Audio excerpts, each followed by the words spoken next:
Welcome in, Bucks fans. The Milwaukee Bucks come up on the losing end in game 2, 108-102 to the Memphis Grizzlies. The Bucks now 1-1 in exhibition season. I'm joined by, as always, by my guy Nathan Marzion. You can follow him on Twitter at Nathan Marzion. You can follow me at Sparky Radio, Green and Growing Podcast. You can make sure to download that, as always, on the Odyssey app or wherever you download your favorite podcast. That could be Apple, Spotify, Google Podcasts, you name it. You can do it that way. You can also watch the videos on the Odyssey Sports YouTube page too, where we are live streaming like we do most of the time when there's both of us involved. Now, if it's a solo project, then normally we don't do videos of solo projects. Normally you just get the audio version and not the video version. Okay, Nathan Marzia, I guess first let's talk about this game tonight with the Grizzlies. And this is an instance where the Grizzlies played pretty much their starters. Obviously, they can't play John Morant, but Derrick Rose is probably going to be their starting point guard. And other than Steven Adams not playing, for the most part, they played their guys.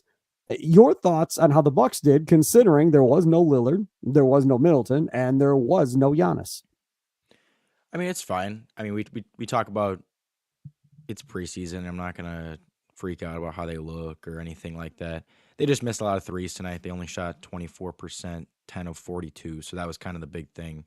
Is they just didn't make their threes, but you're missing your two best 3-point shooters. And yeah, I mean, they looked all right. They obviously looked better in the first game. I thought the first game honestly was there weren't many like poor performances. I feel like almost everyone was pretty impressive. The only guys that were like not that impressive were Ty Washington and who was the other one? Lindell Wigginton. But pretty much everyone else in that first game played pretty well. Even like Thanasis had 14 points, played well. Tonight, again, nobody really shot that well. Marzion 1 of 6 from 3, Pat 2 of 8 from 3, Malik Beasley 3 of 10 from 3, Campaign 0 for 4 from 3, Crowder 2 of 7, Lopez 0 for 2. So really nobody shot well. But still, I mean, I think there's some good positives to take away from it. Campaign had 5 assists, and that was just in 15 minutes of play. And yeah, I mean, Crowder I think looks a little bit better overall Crowder I think looks better as just like a perimeter defender, and just a little bit quicker I think overall. And Marzion was bad today, but it's preseason. I mean, he's young. It's gonna happen. He's not any better. He doesn't look any better to me than he did last year. I'm sorry to say, the dude he's not going to get, realistically, again, it's 2 games. So maybe he'll turn it on, the lights come on in the regular season. We'll see what he's been working on all off season. But through 2 games, he hasn't gotten any better than what he looked like last year. And through 2 games, and again, it's exhibition games. I understand there's no Giannis, all fine and dandy, but he doesn't look any different to me. And if this is what he is, he's not going to get any type of significant minutes, I don't think. During the course of the postseason, when you get to that point, it's just not going to happen.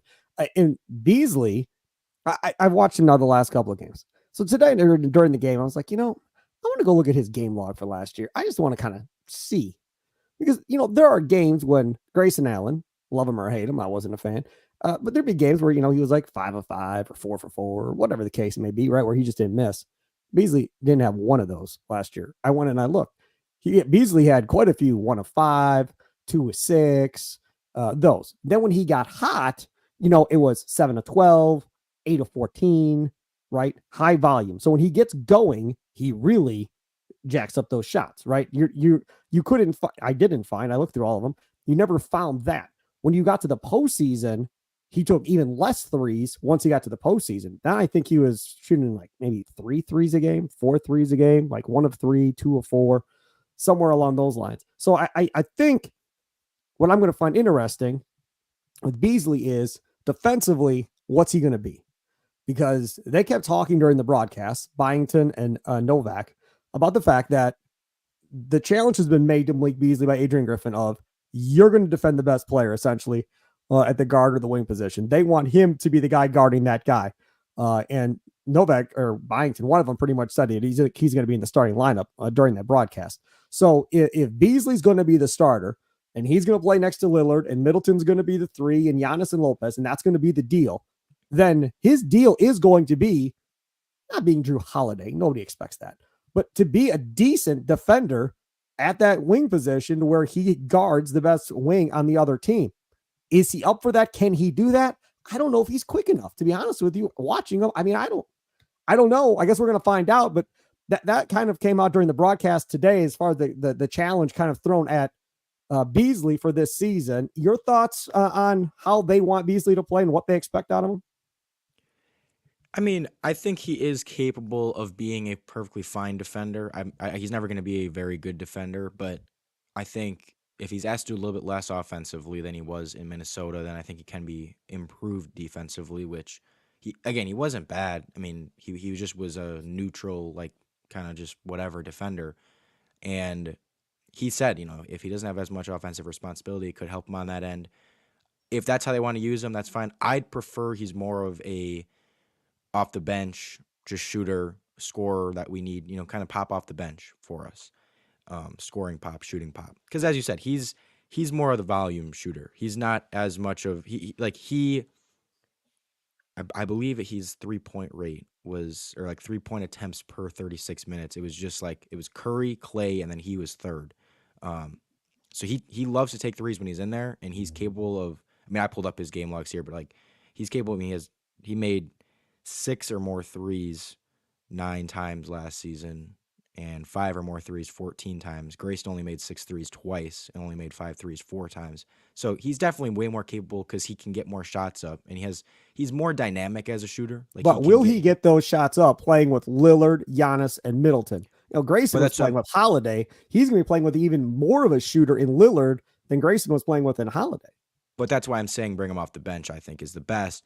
But even if he is out there with the starters, I don't think you don't need him to make 6 threes. You don't need him to be a high volume 3-point shooter. He just needs to be someone that can hit 35-40% of his threes, and then hopefully he can play some decent defense. And if that's the case, he's a fine 5th starter.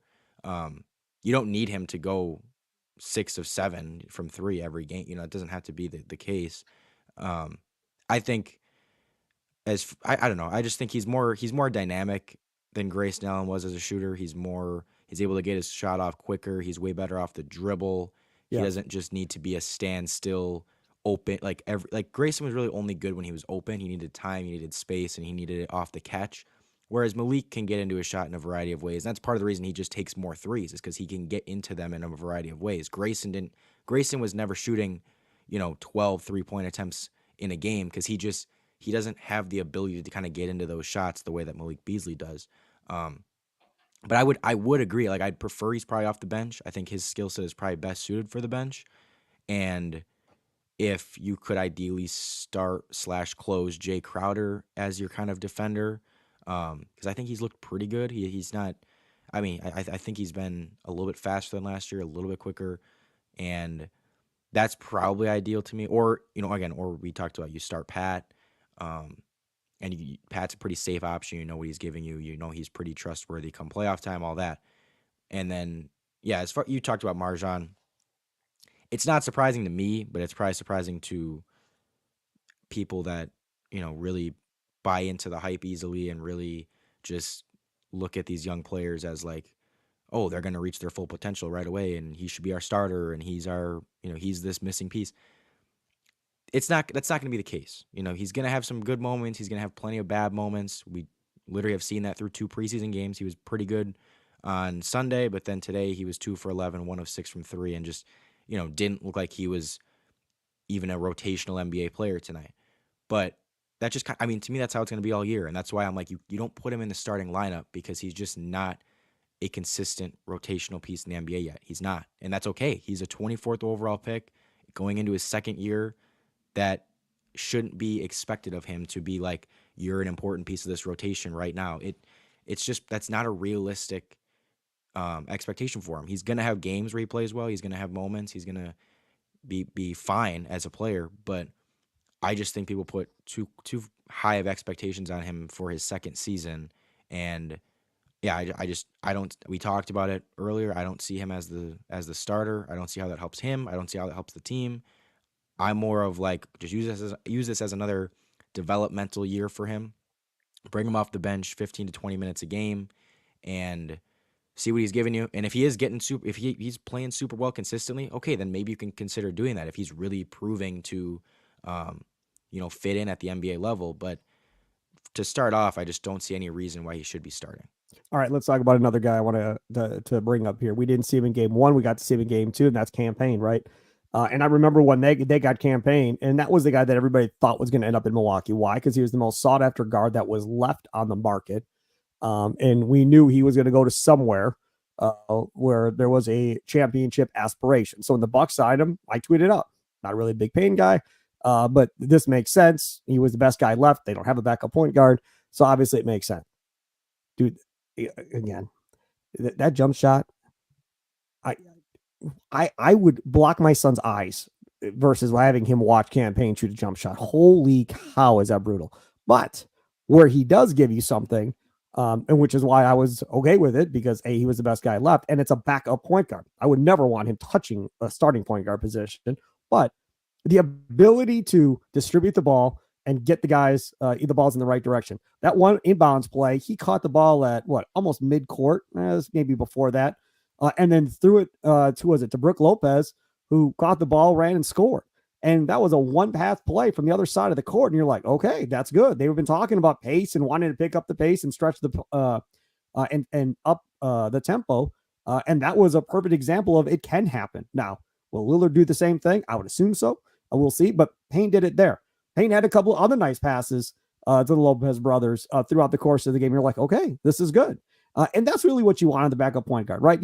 You don't need the backup point guard to go score 15 to 20 a game, especially with all the offense this team has. All he's got to do is be able to get this team in the offense, be able to make the right pass, keep the ball moving on that side of the floor. And if he does that, then it's a success. That's how I view it. Nathan Marzion, how about you? Yeah, absolutely. That's the main thing you're looking for from that position, is just someone that can handle the ball, can dish out some assists, and really just run some offense. You don't have to be a sharpshooter. He is. I know his shot's ugly, and I know he was 0 for 4 tonight. And so, dude, the rim is here, and he's facing like way over to the other side. Yeah. It is so bad. Whew. It's a very ugly shot, but he's a 36% 3-point shooter for his career. He's still ugly. Like, it's ugly, but I don't know if this is your first time watching Campaign, you see an ugly shot and you see him go 0 for 4, and you're gonna kind of be like, oh, is this guy just a terrible shooter? He's not a terrible shooter. No, he'll be able to make some shots. But yeah, the more important thing is the assist, is the ability to throw passes to the roll man, as you said, get guys going in the right direction and just make smart reads. And yeah, that's why we really liked this signing when we brought him in. Last 2 years he was at 4.5 assists per game to just 1.7 turnovers, and the year before 4.9 assists per game to just 1.8 turnovers. So that's what you need out of the backup point guard. Just be someone that doesn't kill you and can run the offense. The Bucks haven't even had one point guard, starter or backup, that has been able to just effectively run the offense consistently, just be a pure point guard in 3 years. They haven't had that. It's been a lot of guys that either are super defensive minded or, a little bit more scoring focused, but it's they just haven't been able to find the guy that's that he can just throw an entry pass. He can just throw a good pick and roll pass. That's what they've needed more than anything, is just someone that's smart and can just be a initiator a little bit offensively and run the show. That's what I think Campaign can do. And so despite the 0 for 6 from the field, I'm very pleased with what I saw from Campaign, because he's not going to need to score a ton. The one thing that keeps coming up on both broadcasts, and it's about your guy Bobby Portis, but because I got to ask it. They keep talking about Bobby Portis wants to win Sixth Man of the Year. That's kind of what he wants to be. If Beasley is going to start, if that's where this is going, if that's going to be the case, and we all know your guy Patsy isn't really a regular season type shooter. He's playoff Pat for a reason, right, Nathan? Hold on. He had a bad regular season last year. That doesn't mean he's a bad regular season shooter. That's fine. I don't have no interest in this whatsoever for Connaughton scoring basketball. Either way, can he get hot in a given day and hit 2 or 3 threes, maybe 4 threes? Yes, he can. And more times than not, if you're relying on him for offense, you're in trouble in general. Okay, let's just hold on for a second. So Bobby Portis, right, very likely is going to be that main guy on that second unit. Now, with the caveat that unless Adrian Griffin has lost all of his marbles, there is no reason why Middleton, Giannis, or Lillard should always be on the floor with that second unit, right? So maybe Middleton is out there with Portis and Payne and those guys, or maybe Lillard is out there with Bobby Portis and Pat Connaughton and those guys. But there should never be all three of those guys resting at the same time unless the Bucks are up by like 20. Other than that, one of those three should always be on the floor. Just want to point that out because I think sometimes when you talk second units in the NBA, when you have 3-star players like Phoenix does, like Milwaukee does, maybe Boston, right? And include Drew Holiday or Porzingis in that realm. I think it's fair to include Drew. You should always have one of those guys out there. So knowing that, I still think Bobby Portis could average what, 15 a night? Do you think that's possible? Do you think Bobby Portis could get 15 a night off the bench for the Bucks? And is 15 a night good enough to be there at the end for a sixth man of the year competition? I just struggle with a power forward winning sixth man of the year. I struggle. I feel like that's a guard award. And it's very difficult probably for a big guy to win sixth man of the year. He was close to winning it last year. He averaged 14 and 9.6. And then the year before, he averaged 14.6 and 9.1. So he's been right around that 14 to 15, 9 to 10 rebounds twice in a row. I think he can still have that. I think he's going to be a good regular season bench scorer and rebounder. And he puts up his double doubles and everything. And so, yeah, I don't think it's like a complete stretch to be like he could finish among the leaders in six man, and possibly if he does like average a double double, that there's a chance he could win it if nobody else really shines off the bench, and maybe if the Bucks are really really good, and that's part of the reason people see that as part of the reason is like, okay, they have this six man that's playing well, then yeah, he could win six man. Now, again, I'm on the trade Bobby train. Here comes the negativity, folks. People need to understand double doubles in the regular season from Bobby Portis do not matter. See, for winning a championship. And for the long run, it does not matter. Now, the only way I'll change my tune on Bobby Portis is if he all of a sudden looks better defensively, or they find some way to hide his defense and get him to play like alongside those other guys really well without having to give up too much defensively. Because that's the side of the ball that he's an it just kills you in the playoffs. But he should never have to play the center position. You've got Brooke and you've got Robin. He shouldn't have to play the center. He was getting forced to play the center when he never should have been in that position to begin with. But either way, his defense gets just absolutely exposed. He is not a good help defender. He doesn't move his feet. He's slow. He doesn't defend. He doesn't protect the rim. It's really bad. It's really bad. And you said if they can hide him. So what I'm telling you is if he's the 4, you can hide him with Giannis, with Brooke, with Robin, just like you plan on trying to hide Damian Lillard. It's the same type of thing. I don't think you can hide him. I don't think you can hide him just by playing him at the 4 instead of the 5, because they've played him. He's been at the 4 in plenty of lineups where he's still just, you'd watch him and you're like, yeah, he's scoring a little bit. He gives you a good scoring punch off the bench. I'll always give him that. I'm never going to sit there and be like, he sucks as a scorer or anything. And I like his rebounding, his intensity, all that stuff is good. But just for the playoffs, the most important thing becomes, can you not suck defensively? And just time and time again, we've seen him suck defensively. We've seen him, as I said, he's slow. He can't move out in the perimeter. He's not good at all defending the paint and defending the rim. You see, what was the question? What did I ask? I said, could Bobby Portis win sixth man? And you couldn't help yourself but to drive this into the postseason rant that you always bring on Portis. He doesn't have to play defense to win sixth man of the year, Nathan. He can put up a bunch of double doubles in the regular season that you don't care about. Why does sixth man of the year matter? Sixth man because they keep bringing it up that's his goal. His goal is to win sixth man of the year. It has been for the last couple of years. And that's why I'm asking, do you think he can do it? Because I don't think a big can. I think that's a guard award. I'll say yes, I do think he can. But to me, it is absolutely meaningless. I don't care. Him winning sixth man does in my opinion, him winning sixth man does not change our title hopes at all. Like, it doesn't change it whatsoever. In my opinion, that wasn't the question. But hey, come on. We are Bucks fans. Hold on. We are in a time where every conversation we have should be or should it connect back to winning a title? Like, why are we talking about regular season Bobby Hey, man. Portis winning six man? Who cares? Hey, We need to if win it's it. part of the broadcast and they're talking about it 2 broadcasts in a row, I'm going to talk about it on this podcast. Okay, Like, it's going okay. to be That's something. fair. That's Do fair. me a favor, though. Can you look up on your computer how many big guys have won Sixth Man of the Year in the NBA? Because that's all I'm saying. I don't think it's I'll a look it up. big. I don't think it's a big man award. I think it's it's Lou It Williams. yeah. It's those It's type of largely guys. it's largely guard, as you said, the guys that come off the bench get a good amount of shots. They it's basically the guys that come off the bench but play starter minutes, Jamal Crawford, another guy. gets starter level shots, and they averaged, close to 20 points. And it's like, and I think six man, Nobly. yeah, we can go through Brogdon, Hero, Clarkson, Montrezl Harrell 2020. Oh, he's a power. Yeah, Lou Williams, Eric Gordon, Jamal Crawford, J.R. Smith, Harden, guards. Lamar Odom, power forward. Yeah.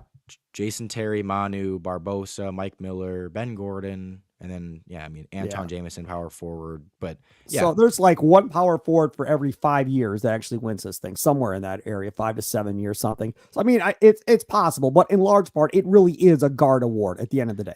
yeah, but I do think he can win it. Like, I'm not saying he can't. To me, it's meaningless. He could win it though, because I said he could put up, if he puts up similar numbers he did last year, he was close to winning it last year. And if there just happens to be no guard that comes off the bench and averages close to 20 and, gets that starter level role just coming off the bench. That's why to me six man is so meaningless. Just the award in general. Like, everyone that wins it, I'm always kind of like, are they really that important? Like, except for, Brogdon last year was pretty important, so I'll give him that. But like Hero, I'm kind of like, you're just coming off the bench, but you're a starter. Like, you're a starter playing bench minutes. That doesn't make you a sixth man. It's just you just happen to be playing coming off the bench, but you play 35 minutes a game and shoot 20 shots. Okay, like, that's a starter role. Lou Williams, Jamal I think Crawford, there Eric is Gordon, something to it, Montrezl though, Harrell. Nathan. I mean, I get what you're saying. You're saying if they're taking the same amount of shots as the starter, are they really, quote unquote, a bench guy, whatever? I get it. Yeah, But my point is, I think in large part, the reason why these coaches have these guys in these situations is because they want a spark off that bench with that second unit in games. These guys that can get going automatically but off the bench that don't take time to have to get into their offense. yes, but if you end up playing, as a lot of these guys do, if you end up playing 32, 35 minutes a game, well, then you're not just a second unit guy. You're not just a spark off Sure. the second unit. You become a starter, like, you're playing with the starters, and you're like, that's where, to me, it kind of, there's that gray area of just like, okay, is this guy really like, is this a six man truly? I don't know. I kind of think it should be like, who's a player that genuinely comes off the bench, has a smaller ish role, 25 or fewer minutes a game, and is like really effective. I don't Everyone just looks at the point totals off the bench and kind of says, okay, this guy averaged 19 off the Yep. bench, he's a six man. That, to me, isn't the most impactful six man. The most impactful six man might be someone that only averages 13 points off the bench, but plays really good defense, hits a ton of threes, Back to and this like, defense thing again. and they're Yeah. you know they're a legitimate, like, six man great role player off the bench. That, to me, is a more impactful six man, in my opinion.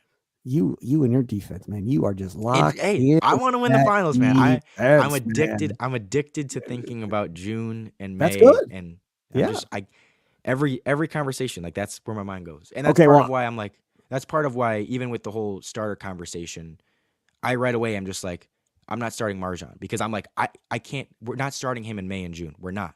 So why, like, I can't get myself to, like, say start Marzion. no. I'm just like, start Pat, because I think Pat's the most trustworthy in the playoffs. But it isn't the playoffs, so I don't know. I got to reel myself in sometimes and be like, we're still in October.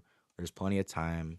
No, unless something Whatever. changes, I don't see how Marjan's in the playoff rotation. Long way to go. Injuries can happen, so forth. He can get better during the season, whatever. It's only 2 preseason games, and we all got to calm down a little bit, but Marjan doesn't look any better.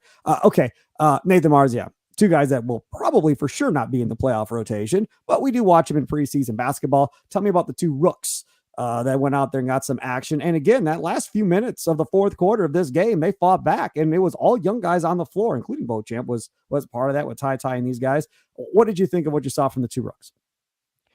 Yeah, so Andre Jackson is very intriguing. He had 8 points and 7 boards. Um, he's got, as we've mentioned, very, very limited game offensively, but he is smart enough and athletic enough and has all those like he has the it factor that you need to still kind of be effective even without that. Um, I don't think you can put him in an NBA game reliably right now, just because again the offense is so limited that it's just hard to put him out there right now. But he's still like he's very intriguing, and I said this right when they drafted him. I'm like, that's a very interesting pick because I You didn't like hate that his. pick. What are you talking about? What do you You mean? immediately said, "How is he going to play with Giannis? He can't shoot the basketball." And that was Well, the that's what I said. right. That was the right. That was the right take. How is he going to No, play no, with no. Giannis if you can't shoot the basketball? You were right. I That's it. I didn't say I didn't like it. I said it's. I remember tweeting. I believe the exact words were super interesting because I said he can't shoot. I have no idea how he's going to play with Giannis, Exactly. but I love everything else about him. I love that he's a great defender. I love that he's long. I love that he's athletic. I love that he can pass. He's like everything else he can do is great. It's just that he can't shoot at all. So you're like, how does he play with Giannis? And I don't think he plays with Giannis right now. I don't think he's going to get many minutes. Nope. But just for the long run of like thinking about okay, if he can just work on his shot a little bit, get his shot to being at least something that is somewhat of a threat. That's a very interesting possibility because then, he can play more. He can be a wing defender. He can be um, this very athletic, great in transition. He had a couple nice transition plays tonight. So it's intriguing. I love his tools, and I just think he is somehow gonna make it in the league somewhere, whether it's either with us or someone else. He's gonna make it in the league just because he has so many traits that are good. He just has one that's really bad, and it's the most important trait probably in the NBA right now. But he's gonna make it somewhere, and I'm hoping it's with us. I'm hoping that he can really pan out with us and be like someone we can use at some point down the road. But intriguing, and then. Um, Ty had, who's not a rook, but he's a new guy with us, second year player. He looked better in this game. 9 points, 3 of 5 from the field, so 2 steals. He struggled in the first game, but I think he looked a little bit better tonight. I did we talk much about when they signed him? Yeah, a little bit. Because I wanted the Bucks to draft him last year or 2 years ago, I should say. Well, no, it was last year when they took Marzion. I wanted like Ty was one of the top guys on my list, and so for them to just get him, from free agency, the next year to me is a huge steal. Um, we have no idea if he'll actually be good, but I just think it's a very good kind of swing to take on him, and someone that if he does pan out could be a really good backup point guard down the road. So yeah, I mean, good things from him tonight. And Chris Livingston as well played tonight, 7 points, 3 of 4 from the field. And he didn't play the I first game, so this is the first action we got to see from him tonight. Yeah, I didn't. He only played 7 minutes. I'll be honest. I don't remember noticing him much out there. I wasn't 100% paying attention the entire game, so I don't have too many comments on him. But yeah, He played a hell of a lot better than I thought. Listen, I'm just going to tell you something. And you and I both questioned the contract they gave him being at the end of the second round. Like, what are we doing? You can kind of see what they see in him. I mean, you can kind of see that with all due respect to Andre Jackson Jr., he's probably closer to being ready to be in the rotation than Andre Jackson Jr. is, to be honest with you. As far as what he provides, he might be ready sooner than Jackson because he can shoot the ball a little bit. He's just as athletic. Maybe might be longer. I think he is longer than Andre Jackson Jr. I don't know. We'd have to look at the wingspans. But to me, he looked pretty good. Again, like you said, few minutes. That group played really well at the end. They made 2 or 3 runs to get that thing within 6 or 8 points against Memphis at the end, and still playing hard. And again, if you're Adrian Griffin, you love seeing this, right? These guys were fighting all the way to the end, even if it's a preseason game for a guy like Marzion. Is like, who cares? These guys aren't playing in June. I don't care about these guys. But to Griffin, it's a big deal because this is kind of your future, right? And like you said, next year, right? If Malik Beasley isn't a Buck in 24, 25, maybe Jackson has a chance or Beauchamp has a chance then, depending on what they do this year, to be that guy next to Lillard and Middleton and Giannis going into next season. This is their proving ground right here. This is your opportunity to prove to this coaching staff that going into the summer or going into the playoffs that, look, I showed enough. Not only did I show enough to get a little playoff action on top of it, and then put the Bucks in a position to figure out what they want to do at that position. going into the draft and into the summer for free agency and so forth, hoping one of these guys pan out. Because if you're John Horst, that's what you want. You want one or two of these guys to get into your rotation to provide that athleticism and that youth that you've been preaching you wanted all summer. It's not going to happen this year probably, but you're hoping it happens in 24, 25. Yeah, and having that long-term thought process is another thing that I think Bucks fans need to have is like, just because Andre Jackson looks kind of good right now doesn't have to mean like, oh, like we need to play him this year and like that, like just thinking about this year. Like, no, it's even if it's like, okay, maybe his shot's not there enough to play him much this year.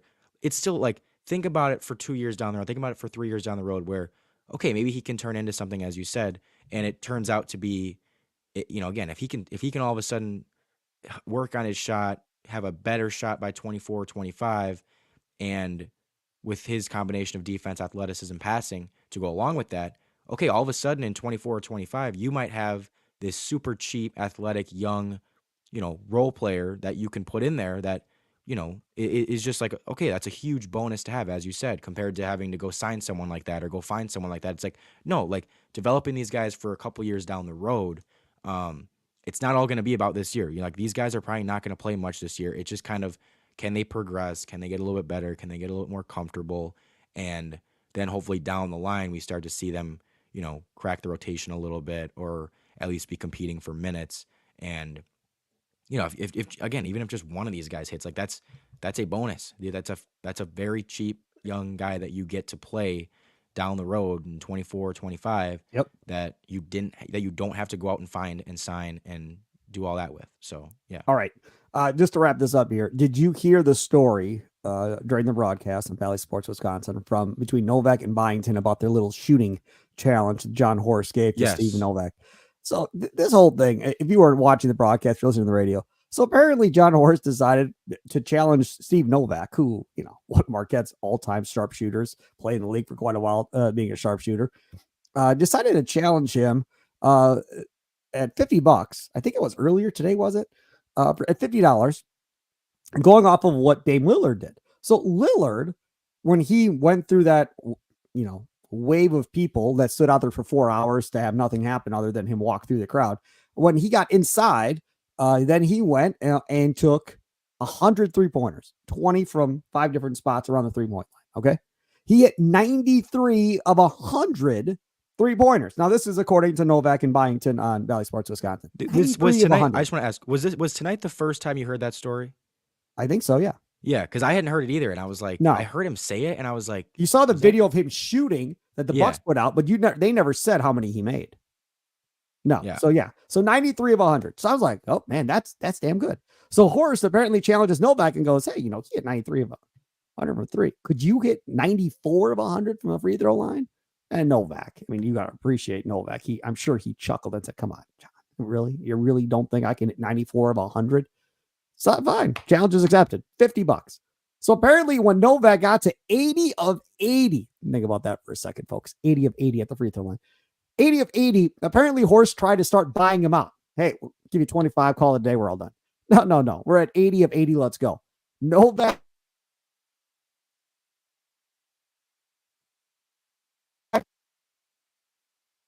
of 100 from the free throw line. Marzion, how many in a row do you think? Mind you, we all saw the video. How many free throws in a row do you think you could make in a row if there was money on the line? I've done this before. I've actually okay. All right. Yeah, I learned something more about Nate. Okay. Not for money, but I know like I've had it where like I'm shooting in the gym and like my friends will, I always go, and as soon as I start making a few in a row, I'm like, I can't stop until I miss. Like, I'm not going to stop in the middle of making 8 or 10 in a row because it's like, I just want to see how many I can make in a row. If it was for money, it would probably lower how many I can make in a row because I probably am not as good under pressure. But I will say I have had times where I've probably made, and you might not believe me, the video I posted was a joke, by the way. You got friends that saw it. The friends that saw you do it, so you have witnesses. Well, yes, but I will say you have witnesses to whatever number you're going to give me.